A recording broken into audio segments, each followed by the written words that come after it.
오늘은 지난번에 말씀드렸던 4월 6일 날 말씀드렸던 지수의 움직임에 대해서 리뷰를 해보고, 그리고 어떻게 매매를 했는지를 설명을 드릴까 합니다. 아, 참고로 제가 지금 자다 일어났는데 목이 막 목소리가 갈라질 수도 있어요. 제가 지금 몸이 상태가 굉장히 안 좋습니다. 환절기인가? 그래서 환절기라 그런가, 감기인 것 같기도 하고 몸살인 것 같기도 하고, 어쨌든 뭐 지금 유행하는 그 병이 아니길 바라지만, 어쨌든 한번 리뷰를 해보도록 하겠습니다. 일단 영상을 한번 들어볼게요. 제 거니까 뭐 상관없겠지, 저작권 같은 거 안 걸리겠지. 마음대로 청산을 해버려서 모르겠어요. 하락이 나오는 반등이 나올 걸 예측을 하고, 보시면 4월 6일 그때 반등이 리뷰예요. 나올 뭐야, 그냥 4월 6일 인버스를 탔었어요. 리뷰고 그러니까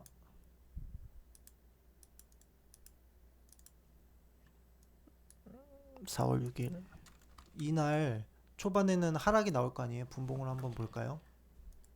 제가 아마 4월 2일, 음 4월 2일.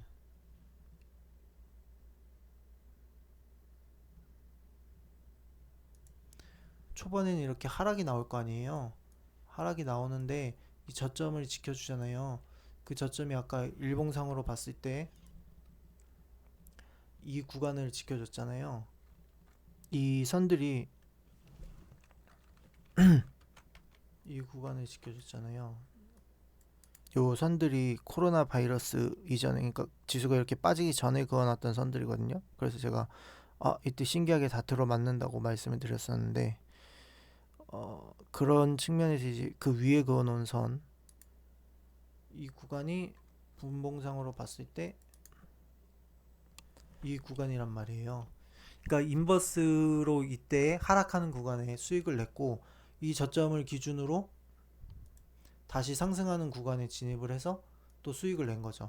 물론 제가 아마 지금까지 계속 들고 있으면 수익이 엄청 났을 텐데, 그때 자동 매매 프로그램을 제가 켜놔갖고 걔가 마음대로 청산을 해버려서 모르고 팔렸는데, 뭐 어찌 됐든 이런 식으로 할 수 있다는 거죠. 만약에 자동 매매 프로그램에 대해서 설명을 드리면은, 보통 이제 뭐 프로그램 매수 매도라고 뜨는 게 있잖아요. 그런 식으로 하는 건데, 제가 뭔가 그 설정 값을 로직을 짜놓으면은 그거에 따라서 얘가 매수 매도를 하는 거예요. 지금 테스트 겸 해보고 있는데, 대형주들 위주로 하고 있는데 거의 한 1에서 3%는 수익이 나오고 있어요. 그러니까 손절은 아직 없었고 다 수익은 나오는데, 근데 문제는 이제 매도 타이밍을 3% 이상 먹게 되면은, 지금 얘도 그런 점에서 매도가 된 건데, 트레일링 스탑이나 뭐 로스컷이라고 하는데, 상승을 하다가 뭐 모든 종목이 파동이 일자로 이렇게 쭉 가는 파동은 없어요. 뭐 이렇게 잔파동으로 가고 가는데, 이 잔파동 안에서도 미세하게 보면은, 뭐 분봉으로 보면은 이건 분봉이니까, 일봉으로 보면은 이렇게 가는 파동도 분봉으로 보면 막 이렇게 가고, 이걸 또 뭐 초봉으로 보면 막 이렇게 막 가고, 이걸 또 이제 틱으로 보면 더 막 움직인단 말이에요.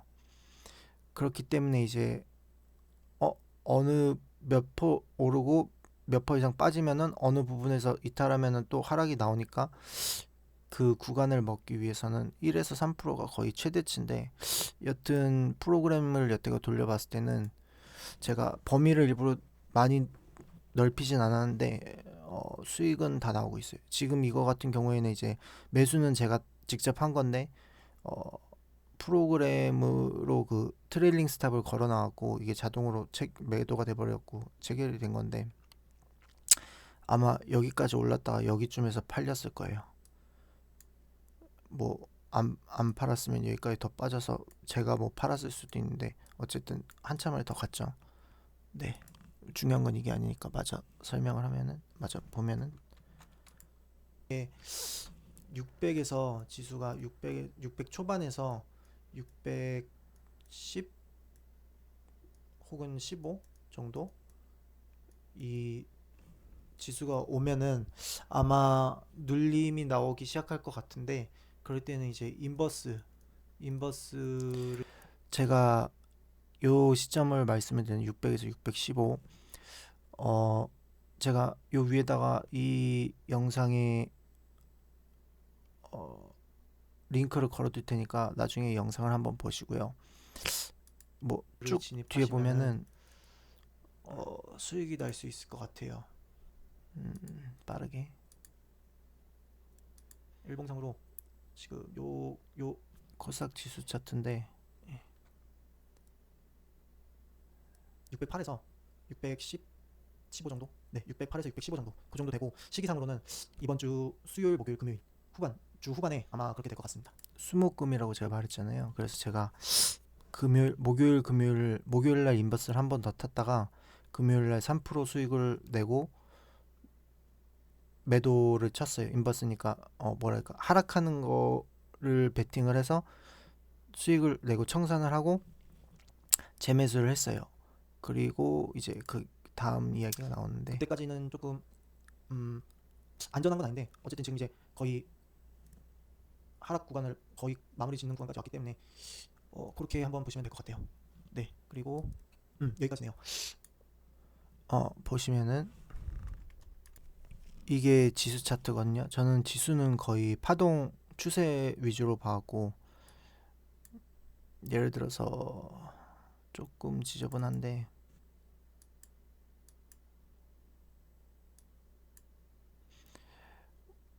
이 지수가 하방으로 가고 있을 때 이게 아래쪽에 있잖아요. 그러면은 아래쪽에 포지션이 돼 있다는 거는 얘는 이제 과매도 구간이라는 얘기예요. 그래서 이제 아래쪽으로 오면 매수를 해도 된다. 그러면 이제 상승을 하겠죠. 따라서 뭐 이런 식으로 보는 건데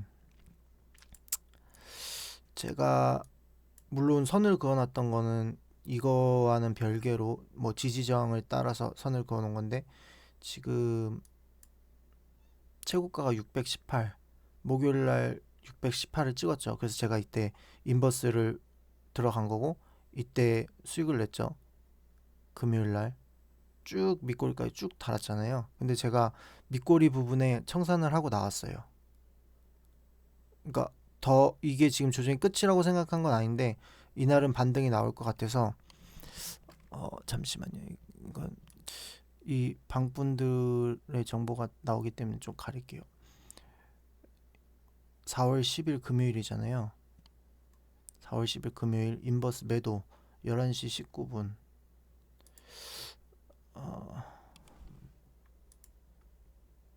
왜 밑으로 안 내려가지? 그러면은 11시 19분 볼게요. 11시 15, 16, 17, 18, 19 이 정도 되네요. 아마 여기나 여기쯤에 매도를 했을 거예요. 지금 밑에 보시면 아시겠지만 거의 최저점에서 이제 이 빨간 선이 올라오려고 할 때 이때나 이때쯤에 매도를 하고 19분쯤에 매도했다고 올린 걸 건데 어쨌든 거의 최저점에 매도를 했단 말이에요. 매도를 하고 바로 레버리지로 타진 않았어요. 왜냐하면은 일봉상으로 아직 저는 언제든 하락 추세가 나올 수 있다고 생각을 하기 때문에 그래서 인버스 매도만 해놓고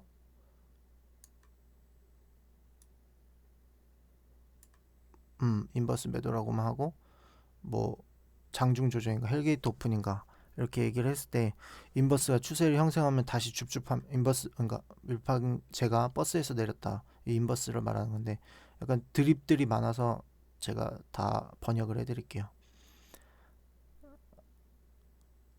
슬슬 게이트가 열릴 때입니다. 저는 열린다고 보고 있지만 밀팡님은 버스에서 내렸습니다. 이건 이제 어 하락 추세가 나올 그 헬게이트가 열릴 것 같다는 얘기고 이제 이분은 헬게이트가 열린 걸 보고 있지만 저는 버스에서 내렸다고 말하는 거는 그런 의미고, 인버스가 추세를 형성하면 다시 줍줍하면 된다. 그러니까 인버스 하락할 추세가 다시 나오면 줍줍하면 된다고. 다만 단기 반등이 나와서 매도를 때렸을 뿐입니다. 그러니까 단기 반등이 나올 것 같아서 매도를 때렸다는, 이 하락 구간의 수익이 나는 거를 청산을 했다는 거죠. 선물로 해선으로 따지면 하락 구간에 나올 걸 청산을 했다는 얘기고, 이제 그게 반등이 나와서 종가 종가에는 안 사고 한 이 정도쯤 올라왔을 때 다시 인버스를 모으기 시작했어요. 그리고 어, 여기 말고 이제 또 오늘 인버스를 매수를 했고, 왜 안 돼? 오늘 인버스를 재매수를 했고, 이제 보시면은 영상에서 615 정도 얘기했는데 지금 618이잖아요. 그러니까 제가 생각한 것보다 한 3포인트 정도 더 올라왔기 때문에 무조건 이제 떨어질 거라고 생각을 해서 인버스를 진입을 했던 거고, 이거는 지지 저항에 의거해서 그 가격대를 정한 거고, 이제 제가 해선도 그렇지만 이제 해선도 거의 나스닥 지수를 갖다가 하잖아요. 물론 뭐 골드나 오일 같이 에너지나 뭐 금속 같은 것도 하지만, 근데 지수를 주로 볼 때는 저는 이제 추세 매매를 많이 하거든요. 보면은 저점에서 찍고 상승하고, 뭐 원래 이거 밑에 이 지표까지 공개는 안 하는데, 지표 값은 공개는 안 하는데 뭐 보시고 맞추실 분들은 맞추셔도 상관없습니다. 똑같이 어쨌든 반등이 나오고 고점 부근 형성했을 때 지금 이제 고점에 들어가고 있는 단계란 말이에요. 그래서 제가 봤을 때는 조정이 나올 건데, 근데 주봉상으로는 아직 상승 구간에 있어요. 상승 초입에. 그래서 제가 지난 데이터들을 쭉 봤는데, 이렇게 반등이 이미 나온 시점에서 이렇게 꺾인, 그러니까 어쨌든 저는 차트쟁이기 때문에 뭐 그때 이슈나 뭐 역사적인 사건들 어떤 그런 측면들은 저한테는 그렇게 큰 의미가 없어요. 어쨌든 차트에 다 녹아들고 차트로 이야기하고 차트가 선행한다고 믿는 관점이기 때문에 차트로 봐야 되는데, 그래서 이런 흐름을 봤을 때는 어, 아마 주봉이 일단 상승 중에 있고, 물론 돌파를 한 건 아니지만 상승 중에 있기 때문에 큰 조정은 안 나올 거라고 보고 있어요. 게다가 음, 보시면은 이렇게 밑으로 빠져서 올라가잖아요. 물론 여기서 안전하게 더 빠지고 올라가면은 확실한 건데, 뭐라고 설명해야 돼? 이거는 용어 중에 다이버전스라고 하거든요. 다이버전스가 뭐냐면,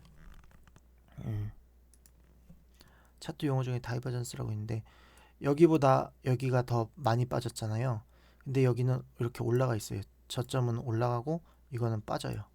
이럴 때는 이제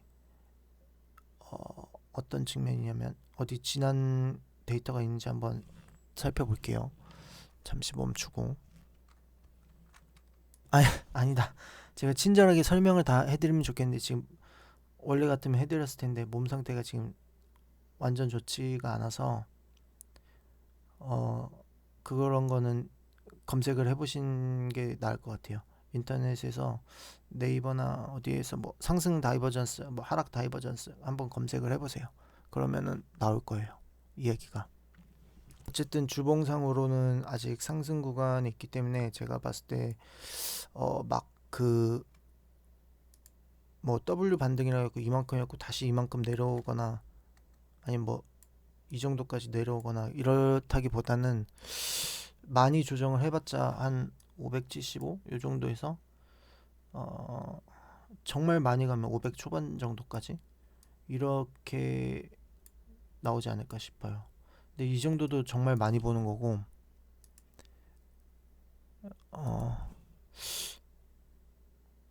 한 이 정도에서 이 정도 575선 정도까지 조정이 나오지 않을까 싶습니다. 이 정도 선. 그러니까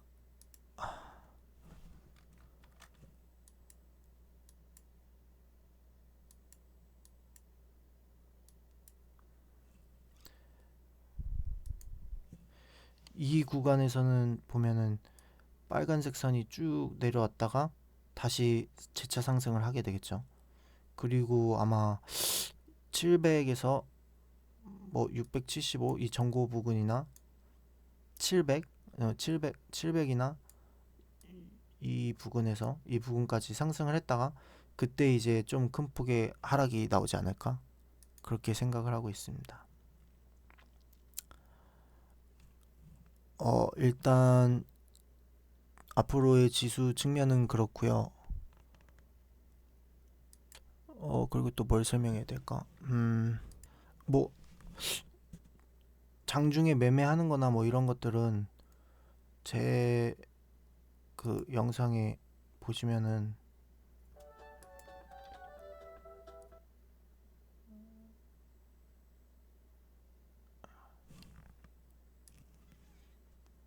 제가 장중에 방송을 하거든요. 그리고 장중에 방송을 보면은 이런 식으로 계속 수익이랑 손절이랑 나가요. 미스터 블루 같은 경우에는 매집주여갖고 원래 처음 추천했던 평단대로면은 혼돈의 페이크 페이크 혼돈. 제가 막 방송 중에 이렇게 막 혼자 노래 부르고 그러기 때문에 저런 점들은 양해를 해주시면서 보셔야 되고, 미스터 블루 같은 경우에는 원래 첫 추천 평단이면 아마 80% 정도 될 거예요. 근데 한번 수익 실현하고 매집주여갖고 수익 실현하고 재매수해서 이제 40%인 거고, 뭐 방송 중에 제가 그 리딩 방에 리딩하는 종목들을 실제 여기서도 거론을 합니다. 어떤 종목 들어간다. 그리고 제 리딩 방의 분들도 뭐 여기 보시면은 리딩 방 분들도 계시는데 안 나오네. 수자매님 계시고 있는데 어쨌든 실질적으로 매매한 것들은 여기에 다 나와 있고요. 뭐 타점을 일일이 다 리뷰를 하기에는 너무 많고, 그래서 이제 제 장중 방송을 보시면 금요일 날 인버스 매매를 한 날, 인버스를 매수한 날 종목들을 많이 팔았습니다. 그때. 왜냐면은 이제 하락 구간에 접어든다고 생각을 해서. 그리고 기존에 이제 매집주 제외고는 거의 철저하게 단타 위주로. 근데 사실 바람소니나 SM 라이프 디자인 이런 것도 다 단타로 진입한 거긴 해요. 종가 베팅한 건데, 이런 거 종가 베팅했고 SM 라이프 디자인 종가 베팅하고 팔고 나서 다시 자리 나와서 3% 먹고, 캐몬도 4% 먹고, CJC 푸드 전일인가 전전일인가 매수했다가 털고 다시 또 3% 자리 나와서 단타하고, KNN 10%, 뭐 미스터 블루 매집주 명문제약 뭐 이런 식으로. 명문제약 같은 경우에는 전일 영상을 보시면 손절이라고 나오는데 그게 뭐냐면 절반은 손절을 했어요. 그러니까 원래 단타로 어 아이고 단타로만 가져가려고 했기 때문에 자리가 나쁜 건 아니었는데 그냥 당일 청산을 하려고 절반은 손절하고 나머지를 오늘 턴 겁니다. 근데 지수가 조금 이제 인버스를 매집을 해 가면서 상승 과매수 구간에 있기 때문에 지수가 하락할 거를 염려하기 때문에 어, 명문제약 자체는 자리가 나쁘진 않은데 전부 청산은 했습니다. 그리고 조금 그 아까 전에 어떤 다른 방에서 말하던 글이 있는데 그거를 제가 다시 한번 여기서 얘기를 해볼까 합니다. 지금 왜 이런 장세가 펼쳐지고 있는지에 대해서, 이거는 조금 더 잘 다듬어서 영상을 만들면 좋겠는데 제 컨디션이 좋지 않으니까 그냥 말만 하는 걸로. 4월 6일은 아까 그 영상을 얘기를 하는 거고 615까지 오면 지수가 눌림이 나올 거라고 했었네요. 근데 실질적으로 618 찍고 이때부터 이제 조정이 왔죠. 615면은 고가가 618이고 종가는 615가 맞네요. 조정이 시작됐네요. 이때부터 음봉으로. 그렇고 매매일지 겸 방송을 하고 있다고 말씀을 드렸고, 쌍바닥이 올 거라고 어떤 분이 말씀을 하셔서 제가 쌍바닥은 오지 않습니다만, 제가 보는 관점에서 쌍바닥은 아직 오진 않았지만 제가 보는 관점에서 W자, 그러니까 아까 설명했듯이 이렇게 가는 W나 뭐 이렇게 가는 거보다는 조금 이 정도 하락? 제가 봤을 때는 575 정도? 많이 빠지면은 550 요 정도 선까지 보는데, 그렇게까지 하락이 나올 것 같진 않아요. 그러면서 이제 얘기를 하는데, 문재인 정권이 노무현 정권의 정통성을 이어간다는 측면에서 제약바이오에 힘을 쓰는 건 맞는데, 생각지 못한 변수인 코로나로 활약을 하고 있습니다만, 원래 문재인 대통령 되기 전에 관련 주도 우리들 휴브레인, 우리들 생명과, 이거에 대해서 이제 제가 말할 게 있었는데, 제가 호주를 갔었는데, 워킹홀리데이로 갔었는데, 이때 이전에도 호주 가기 전에도 물론 주식을 하고 있었지만 본격적으로 주식한 거는 호주를 갔다 와서인데, 어쨌든 이때 당시에는 거의 뭐 대형주들 추세 발라먹는 매매를 했거든요. 그러니까 뭐 지수로 치면은 이제 저점이 왔다 그러면 이때 사고, 막 이렇게 하다가 고점이 왔다 그러면 이때 팔고 이랬는데, 종목으로는 금호, 석유, 화학. 근데 이름이 그때 분할하고 바뀌었는데 차트가 똑같은지 모르겠어요. 그때 이후로 본 적이 없어서. 제가 원래 대학교 때 잘 주식에 대해서 그렇게 관심은 없었는데, 중학교 때 친구가 우연히 했던 얘기가, 어 자기가 이제 초등학교에서 중학교 넘어갈 때 리니지를 너무 재밌게 했는데 아빠한테 NC 소프트를 사라고 했었대요. 근데 이제 아빠가 그걸 안 산 거예요. 그래서 그게 너무 후회스럽다고. 근데 NC 소프트 주식을 봤더니, NC 소프트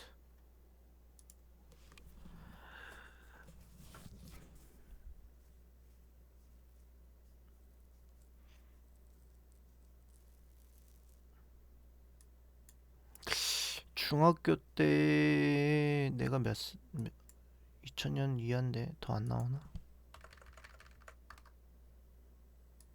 미니 차트로 더 안 나오나 보다. 어쨌든 거의 뭐 이 뭐야 900 몇 원, 뭐 1800원 이랬었는데 막 엄청 올랐단 말이에요. 그래서 그 이야기가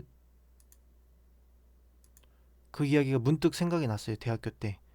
갑자기 생각난 건 아니고, 대학교 때 친한 친구가 있는데, 그 친구가 막 주식한다고 그래갖고, 그래서 그래 주식?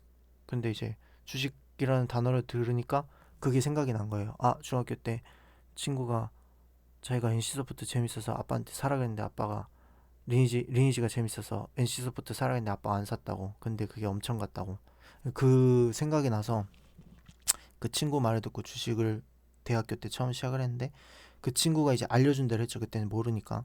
근데 그게 금호 석유는 아니고 금호 석유화학이었는데, 지금 분할돼갖고 어떤 게 맞는지 모르겠어요. 근데 그때 당시 친구가 얘기했던 거대로면은 뭐냐면, 지금 내가 공호학번 언제쯤에 매매를 했지? 뭐 언제쯤인지 정확히 모르겠는데, 그 친구가 설명을 해준 걸 그대로 설명을 하자면, 이게 경기 방어주라고 했고 국가에서 뭐 지켜준다 가격을, 뭐 이런 식으로 설명을 했어요 저한테. 그래서 뭐 이 가격 이하로 빠지면 무조건 사라, 그리고 뭐 이 가격 이상으로 올라가면 무조건 팔아라, 뭐 그런 식으로 얘기를 했었거든요. 그래서 제가 그 얘기를 듣고 매매를 했어요. 그냥 한 달 동안에 매일 매매를 하는 게 아니라, 언제 이하로 빠지면 사놓고, 한 달 안에 언제 이상으로 가면은 팔고. 그래서 그때 돈 뭐 별로 없었는데 한 15만 원, 30만 원씩 수익이 났었던 것 같아요, 한 달에. 뭐 그런 식으로 매매를 하다가 이제 조금씩 사람들이 주식에 대해서 알아가게 되면은 다른 매매들을 찾잖아요. 그러다가 이제 제가 막 조금 급등하는 주식이나 이런 것들을 찾았었는데 그때가 이제 대선 때였단 말이에요. 어, 지금 대선이 아니라 문재인 대통령 되기 이전에 대선 치렀던 그 대선이었는데 그때 우리들 휴브레인, 우리들 생명과학이 우리들 제약으로 바뀌었구나. 그리고 우리들 휴브레인 이렇게 있었는데 요 두 종목을 했었어요 그때.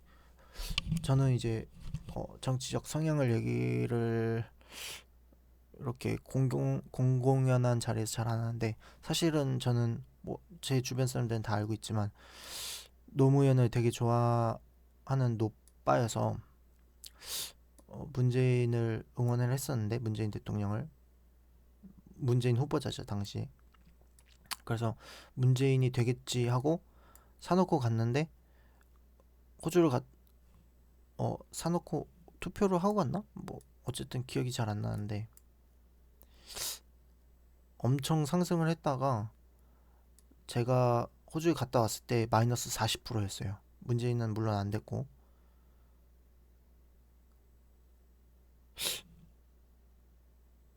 내가 호주에 있을 때 세월호가 터졌나?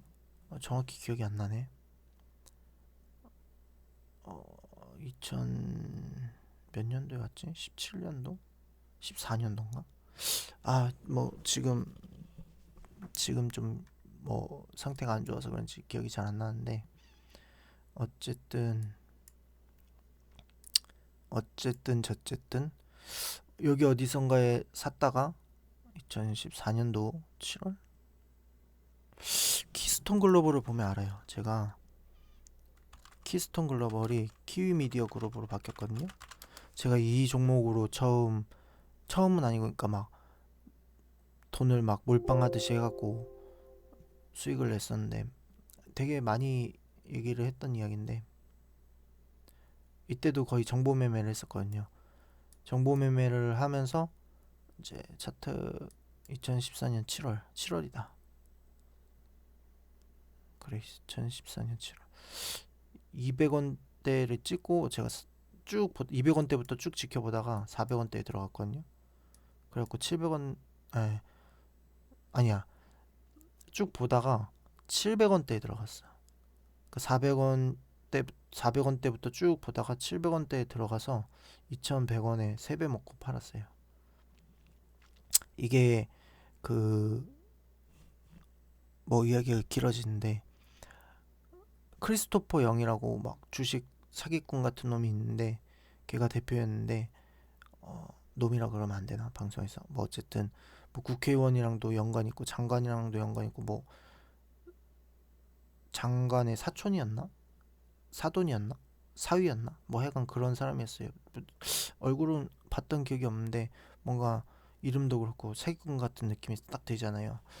그 키스톤 글로벌이 그 미국의 석탄 캐는 회사인데 뭐 하여간 별의별 이슈 갖다 다 붙였는데 이때 올랐을 때는 그 짱라이브라고 예전에 뭐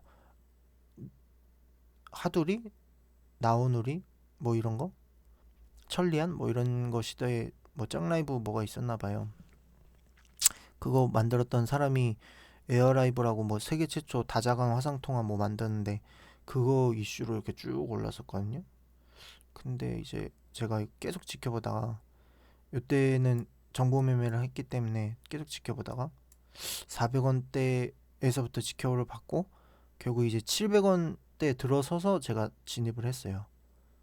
막 그냥 쫄보처럼 뭐 지켜만 보다가 이제 막 그때부터 막 엄청 가니까 돈을 엄청 벌어서 막 놀랐죠. 놀라면서 정보 매매를 하면 안 되겠구나. 내가 이 기간 동안 지켜본 이 차트의 흐름이나 이런 거를 계속 공부를 했거든요. 그래서 어떤 식으로 차트가 움직였다가 어떤 식으로 매집을 하고 얘네가 어떻게 가는구나 이런 거를 공부를 했었어요.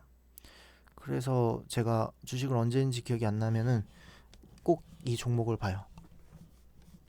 근데 이때 뭐 중원 자원인가 뭐 중국 원형 자원 중국 원형 자원이랑 KLT 뭐 이런 거 했었는데 다 상폐해갖고 지금 없고, 얘가 저의 거의 처녀 주식은 아닌데 거의 얘가 제대로 주식하게 된 거는 얘가 처음이라서 제 처녀 주식 같은 녀석이죠. 이거는 쭉 지속적으로 보고 있습니다.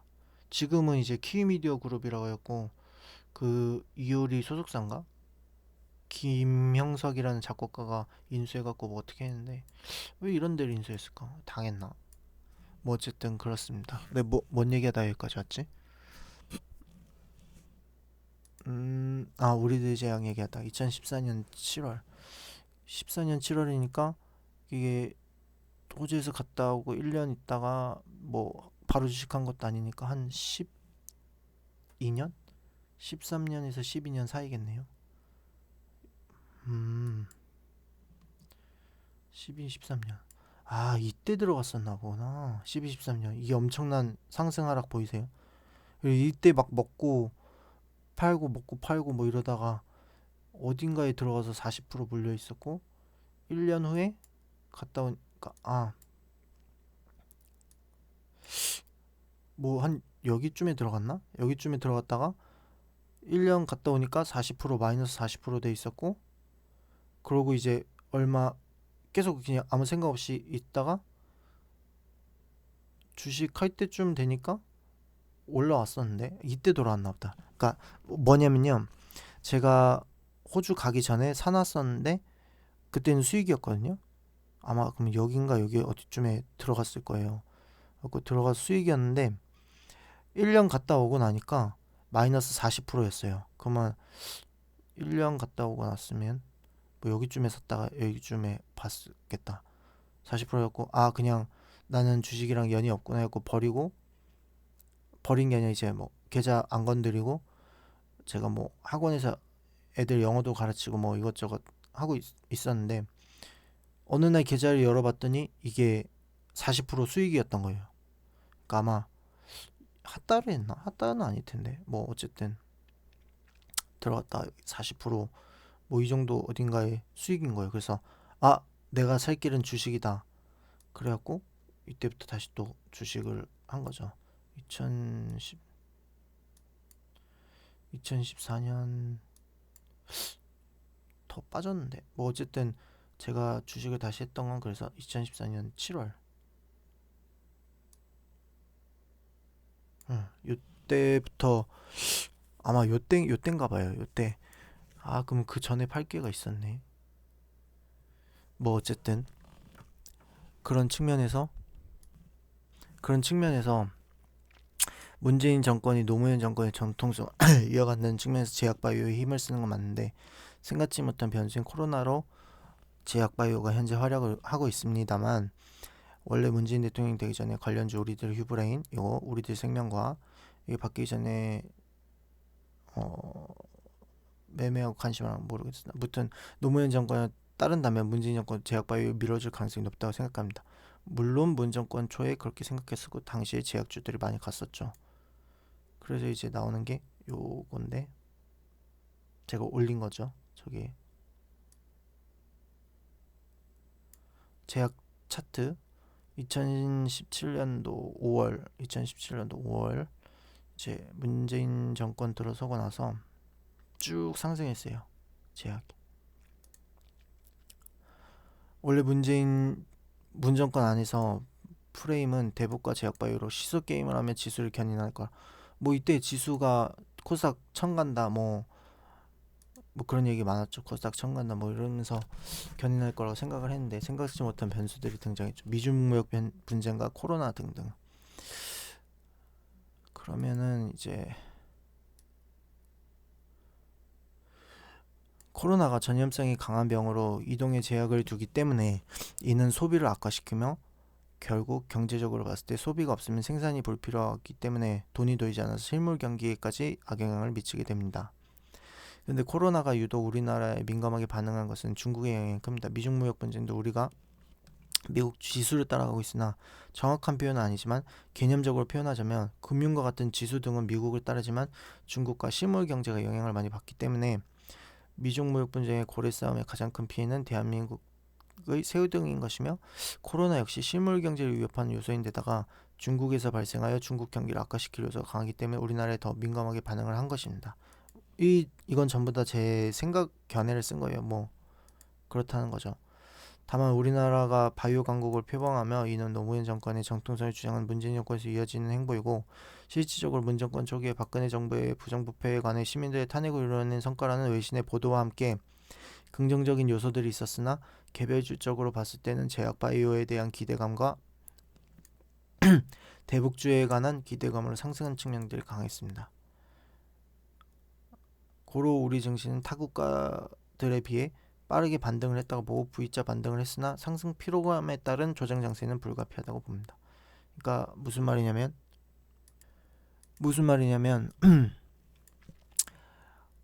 원래 원래 뭐 930까지 갔는데 막 코스닥 1000 찍는다 막 이런 얘기가 많았었거든요 이때.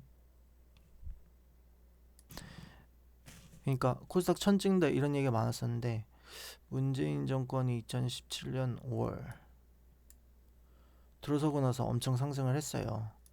뭐 물론 뭐 시민들이 이뤄내서 뭐 탄핵으로 이뤄낸 정권이라 기대감이 크다 뭐 외신에 이런 얘기들이 있어서 상승한 것도 있지만 물론 그런 게 주 모멘텀이겠죠. 그리고 그거와 더불어 이제 우리 지정학적 리스크인 북한이 있는데 이제 문재인 정권이 북한이랑 화해하는 제스처를 보여주면서 뭔가 평화, 통일 이런 이슈들 거기에서 더불어 이제 문 정권이 들어서면은 노무현 정권에 답습할 것이다. 그래서 제약바이오는 거의 당시에는 제약바이오는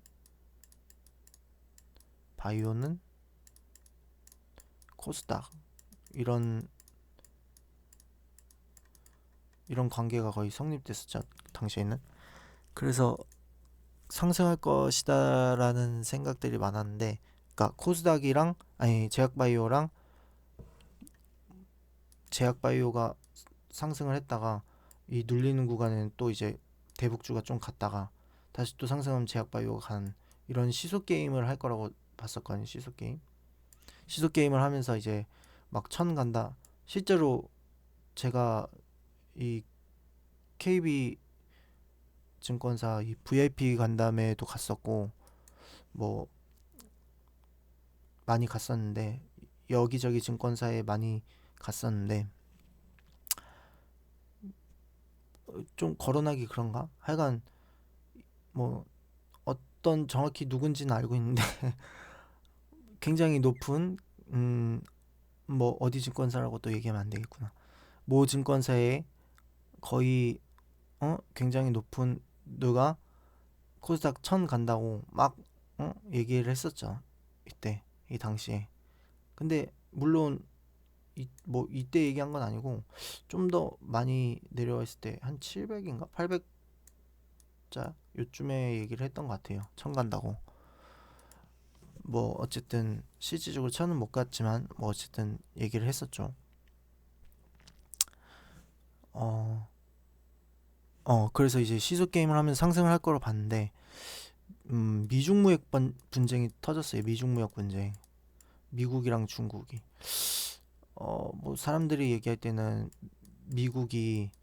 중국이 이제 워낙 급성장을 하니까 견제하려고 한다. 예전에 이제 일본이 세계 경제 1위를 했을 때 플라자 합의로 미국이 일본을 견제를 해갖고 엔화의 가치를 높여놔서 자기네처럼 만든 거죠. 엔고를 해갖고 거의 기축통화처럼 사용하게 만들고 뭐 기축통화처럼 사용한 건 이제 얘네가 워낙 그때 잘 나갔으니까 인정할 건 인정해야죠. 얘네가 잘 나갔었으니까 그 엔화가 안전자산으로 인식된 건데 어쨌든 플라자 합의 때문에 일본이 수출이 안 되니까 쭉 함몰했다가 이거에 관한 영상은 또 제가 이전에 찍은 게 있거든요. 그거는 찾아야 되는데 여기 링크 안 올릴게요. 그냥 제 영상을 한번 쭉 다 살펴봐 주세요. 그러면 아마 어디 나올 거예요. 아니면 블로그를 보시면 나올 거예요. 어쨌든 좀 너무 많이 나아간 것 같고 그렇기 때문에 미중 무역 분쟁의 영향이 한 번 있었고 그 다음에 이제 또 코로나. 근데 코로나가 우리나라가 유독 심하게 반응을 했던 건 물론 우리나라가 먼저 환자 키트로 환자를 파악하고 뭐 이런 점에서 선 반영을 한 건 맞는데 그럼에도 불구하고 좀 더 컸던 건 이제 중국에서 발생하고 중국의 실물 경제가 곧 우리나라의 경제로 영향을 미치기 때문에 그래서 좀 더 민감하게 반응을 했던 건데 근데 이제 우리나라 지수가 다른 나라의 지수에 비해 빠르게 상승을 할 수 있었던 건 뭐 다들 어 나스닥은 아직 안 올라오는데 우리가 너무 간다. 그래서 그런 측면에서 뭐 다시 빠질 거다, 다시 빠질 거다. 제가 한 이 정도 왔을 때부터 다시 빠질 거다라는 소리 들었거든요. 그래서 저는 계속 상승할 거라고 얘기를 말씀을 드렸는데 다시 빠질 거다, 다시 빠질 거다 그랬는데 아마 미국이 안 가는데 어떻게 우리가 먼저 가냐 뭐 이런 얘기들도 들었던 것 같아요, 사람들한테. 지금 이 영상을 보신다면 누군지 아실 거예요. 권동이라는 뭐 부릉부릉이라는 분인데 잘 아실 거예요 아마. 저한테 와서 계속 뭐 인버스 간다고 인버스 가지 않습니까? 뭐 인버스 간다고 계속 얘기했는데 어쨌든 결국에 이제 뭐 모르죠. 또 제가 이때 615까지 찍고 610에 찍었는데 인버스 사고 했는데 근데 당장 뭐 내일 다시 반등해서 나아갈 수도 있죠. 정확히 단언할 순 없죠. 미래에서 온 것도 아니고 제가. 그렇지만 제가 봤을 때는 음, 조금 눌림이 다시 나오지 않을까. 그러니까 그리고 우리나라가 유독 먼저 반등할 수 있었던 거는 문 정권이 노무현 정권의 정통성을 이어간다고 지수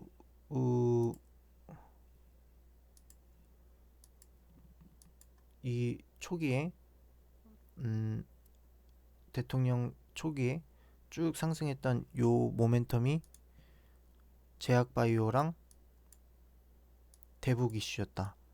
그러면은 우리나라가 물론 이것 또한 노무현 정권 때 만들었던 그 뭐라 그랬지? 컨트롤 타워라 그러나? 뭐 하여간 이 긴급 재난 시스템을 갖춰놨다고 저는 알고 있거든요.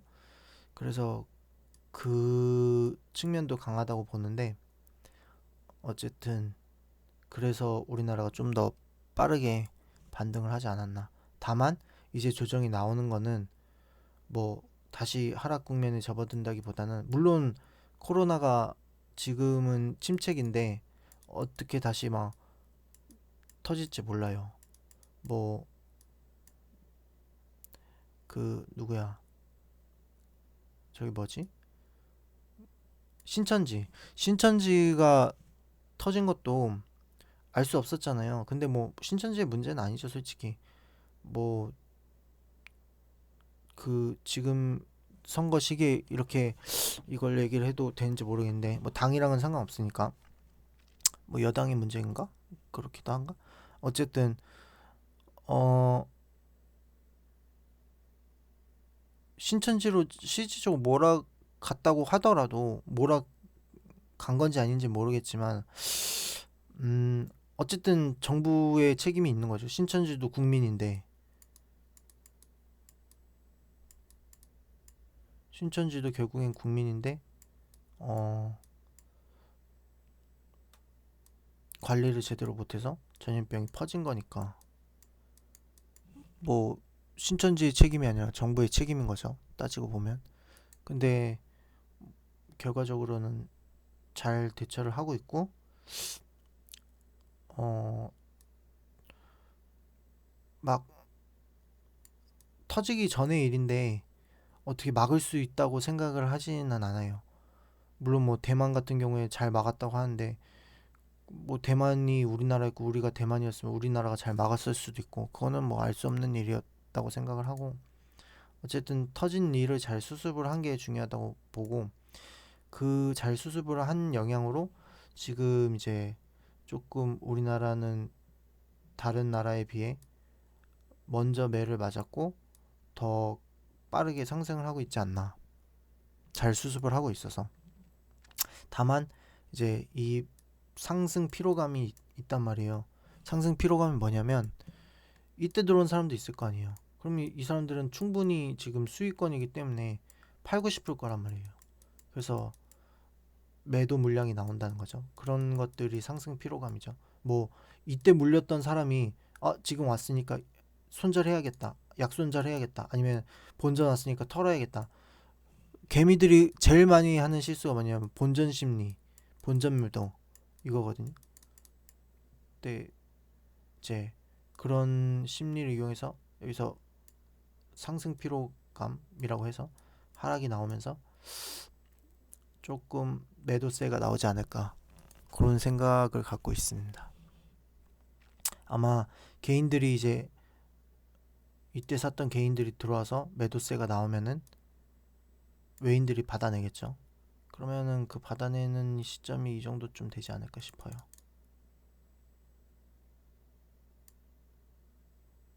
그리고 이제 외인들이 그때 들어오면은 사람들은 외인들이 들어왔으니까 진정한 바닥이 시작됐다. 그런 식으로 생각을 하겠죠.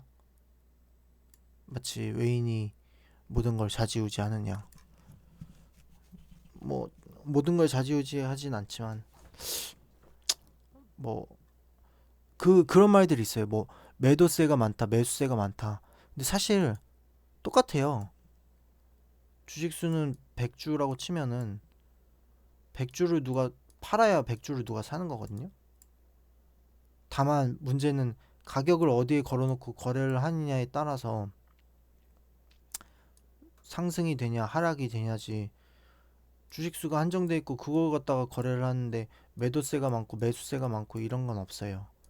저도 편의상 그렇게 말을 할 때가 있는데 아까도 그렇게 말을 했지만 어, 제가 이거는 어디서 누군가의 글을 봤었는데 갑자기 문득 이런 생각이 들어서 갑자기 한번 얘기해 봤는데 어쨌든 그렇습니다. 그래서 앞으로 이제 지수는 제가 봤을 때 단기적으로 조정이 오지 않을까 싶습니다. 음. 그래서 인버스를 매수를 하고 있고 단기적으로 조정이 와서 또 바닥에 오면은 그때 또 다른 종목을 찾아봐야겠죠. 끝.